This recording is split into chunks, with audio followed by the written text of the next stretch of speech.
The Missing Room. The Missing Room. In the late 1990s, a woman named Claire moved into an old apartment building in Chicago. The building had been constructed in the early 1900s, and while it had been renovated several times, its age was evident in the creaky floors and outdated fixtures. Claire loved its vintage charm and the affordable rent. One day, while chatting with her elderly neighbor, Mrs. Langley, Claire learned something unsettling. The building originally had 14 apartments, but now there were only 13. One of the apartments, Unit 7, had been sealed off decades ago. When Claire asked why, Mrs. Langley simply said, "It's better that way." Curiosity gnawed Claire. She started asking other tenants about Unit 7. Most shrugged her off, but a younger tenant mentioned hearing strange noises coming from the wall where the unit supposedly was, scratching, faint whispers, even the sound of furniture being dragged. Determined to find out more, Claire visited the city archives. She discovered that in 1952, a man named Harold Grayson lived in Unit 7. Harold was a reclusive artist who rarely left his apartment.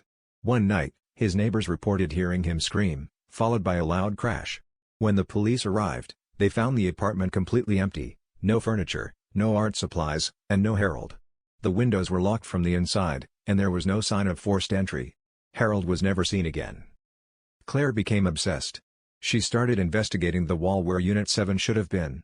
One night, armed with a hammer, she decided to chip away at the plaster. Behind it, she found a door. The door was covered in deep scratches, as if someone, or something, had tried desperately to claw their way out.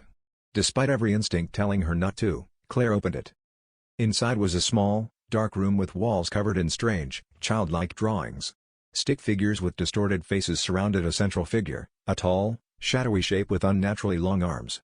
On the floor was a single chair facing the wall, and carved into the wood were the words, "IT never left."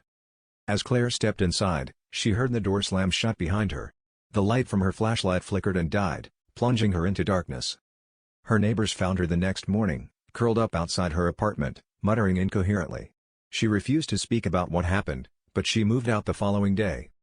To this day, the building remains standing, and Unit 7 is still sealed. Tenants occasionally report hearing noises from behind the wall, but no one dares investigate. They all agree on one thing: whatever happened to Harold Grayson, and Claire, is better left alone.